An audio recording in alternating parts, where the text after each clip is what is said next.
तो वो जो ये रिएक्शन है जिसमें हमें बताना है कि what will be the product A and be in the presence of heating. तो यहाँ पर बच्चों ऑप्शन से काफ़ी कुछ पता चलता है। यहाँ पे फर्स्ट ए क्या होगा, इसका और इसका एडिशन है किसके साथ, इस डबल बॉन्ड के साथ में, किसका, इस एल्काइन का, एन एल्काइन का, जिसमें क्या लगेगा, एमीन, डाइथाइलेमीन। तो यहाँ ऑप्शन ए में ध्यान से देखेंगे हम तो कि एन इथाइल ग्रुप अप गया है या फिर एन इथाइल ग्रुप डाउन की साइड एडिशन रिएक्शन यहाँ पर होने वाली है और किस तरह से। तो आगे मैकेनिज्म के थ्रू हम देखेंगे इसको किस तरह से आएगा, लेकिन आपको केवल यहीं पर ए में ये डिसाइड करना था।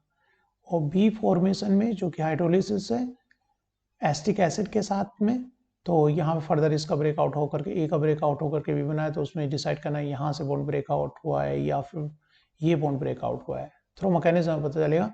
कहने का मतलब यहाँ ऑप्शन को ध्यान से देखने से हमें पता चला है कि किस तरह से रिएक्शन जा रही है, जो कि हमारे लिए एक गाइडलाइन हो जाती है। तो बच्चों इसकी मैकेनिज्म स्टार्ट करते हैं। तो यहाँ पर बच्चों इनके बीच की रिएक्शंस अगर कराएं तो हीटिंग पे, जैसा कि ऑप्शन में 2+2 तो हीटिंग में जाती नहीं है, तो यहाँ जो रिएक्शन होनी है इलेक्ट्रोफाइल और न्यूक्लियोफाइल के बीच में होती है। कोई भी ऑर्गेनिक रिएक्शन हो रही है तो क्या है, इलेक्ट्रोफाइल प्लस न्यूक्लियोफाइल के बीच में होनी है, जो हमें डिसाइड करना है। तो यहाँ जो है बच्चों जैसा carbonyl group as electrophile work करता है। कार्बोनिल ग्रुप पर कौन सा सेंटर बच्चों, इलेक्ट्रोफाइल की तरफ, क्योंकि ये कार्बोनिल ग्रुप है तो यहाँ पर ऑक्सीजन मोर इलेक्ट्रोनेगेटिव है तो इसका कार्बन मोर पॉजिटिव रहेगा।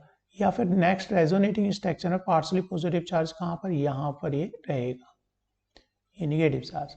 तो इसके दो सेंटर से होते हैं। तो nucleophile can either attack here या फिर कहाँ अटैक कर सकता है, यहाँ पर भी अटैक कर सकता है। ये जो न्यूक्लियोफाइल है बच्चों, इसका न्यूक्लियोफिलिक सेंटर ये नहीं हो सकता क्योंकि मोर स्टेरिक है, इथाइल ग्रुप से लगे हुए हैं ये। तो इसका न्यूक्लियोफिलिक सेंटर कौन सा, ये इधर गया तो इस ट्रिपल बॉन्ड को पोलराइज कर रहा है और उसमें पार्सली नेगेटिव चार्ज आ रहा है, जो कहाँ पर अटैक करेगा, यहाँ पर अटैक इसकी, यहाँ पर पॉसिबल अटैक होगा। इस तरह से ये अटैक कर रहा है। तो इसने बच्चों इसने वर्क किया एज ए न्यूक्लियोफाइल, और कार्बोनिल ग्रुप जो हो रहा है alpha beta unsaturated carbon as a electrophile काम कर रहा है। ये इलेक्ट्रॉन रिच स्पीसीज है जिसका ये पोलराइज होकर के यहाँ पर अटैक कर रहा है, फिर ये जाएगा और फिर ये इधर को रोटेट, इस तरह से इलेक्ट्रॉन का मूवमेंट होगा। तो जो कि बच्चों यहाँ पे दिखा, ये इधर गया पोलराइज हुआ तो ये यहाँ पर अटैक हुआ, ये इधर गया एरो तो यहाँ पर इलेक्ट्रॉन का फ्लो हम एरो से दिखाते हैं।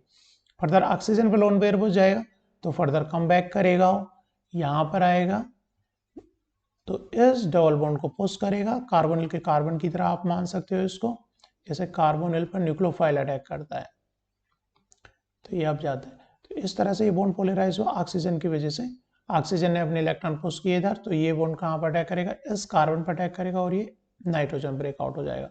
इस तरह से इनके बीच में डबल बॉन्ड क्रिएट हो जाएगा। यहाँ पर ये डबल बॉन्ड का फॉर्मेशन हो गया। यहाँ पर ये जैसे इसने अटैक किया तो ये डबल बॉन्ड का फॉर्मेशन यहाँ पर हो गया है। नेक्स्ट बच्चों क्वेश्चन में तो हमारा यहाँ क्लियर हो गया कि एन इथाइल ग्रुप कहाँ जाएगा, अप जाएगा। मैकेनिज्म बच्चों इसकी क्या रही, अप जाने की, क्योंकि इसने इस तरह से अटैक किया है। वहाँ पर तो अटैक करेगा नहीं क्योंकि पार्सली पॉजिटिव चार्ज यहाँ पर है और इसको पोलराइज कर रहे हैं तो पार्सली नेगेटिव चार्ज इधर आ रहा है। तो इसका जो एडिशन हुआ है इस तरह से हुआ है, ना कि डाउन साइड। तो सी तो कट गए, केवल ए और बी में से कोई सा ऑप्शन होगा जो कि आगे हमें पता चलेगा कि कौन सा है मैकेनिज्म के थ्रू। नेक्स्ट हमें कराना गया है इस रिएक्शन में बच्चों एस्टिक एनहाइड्राइड के साथ हाइड्रोलिसिस करानी है, जैसा कि ऑप्शन से भी क्लियर है कि कोई सा एक बॉन्ड ब्रेक होगा। तो यहाँ पर कहीं भी बच्चों हम हाइड्रोलिसिस करा रहे हो, सी डबल बॉन्ड एन हो, तो ये हाइड्रोलाइज होकर के बच्चों क्या हो जाता है, कार्बोनिल ग्रुप में चेंज हो जाता है। ठीक है, क्योंकि यहाँ पर सी डबल बॉन्ड एन, क्योंकि ये इधर जाएगा तो यहाँ पर ये यहाँ, तो इसके पास क्या आ रहा है, पार्सली डबल बॉन्ड आ रहा है, जहाँ पर वाटर अटैक करके इसको कार्बोनिल में चेंज कर देगा। तो मैकेनिज्म देखते हैं इसको। तो यहाँ पर बच्चों पार्सली, क्योंकि ये इधर गया तो इसने प्रोटॉन ऑब्स्ट्रक्ट कर लिया, तो यहाँ पर आ गया बच्चों पार्सली डबल बॉन्ड जो हाइड्रोलाइज होकर कार्बोनिल में चेंज हो जाएगा। ये पहले अटैक हुआ, फिर इस तरह चला गया, फिर एज ए लिविंग ग्रुप वो निकल जाएगा और यहाँ पर क्या हो गया, हमारा कार्बोनिल ग्रुप का जनरेशन हो गया, फॉर्मेशन हो गया। फर्दर बच्चों हाइड्रोलिसिस अभी कंटिन्यू है। तो अगर वाटर मॉलिक्यूल, वाटर जो है बच्चों क्या करेगा, यहाँ पर फर्दर अटैक करेगा, इस पर फर्दर अटैक करेगा इस कार्बन पर।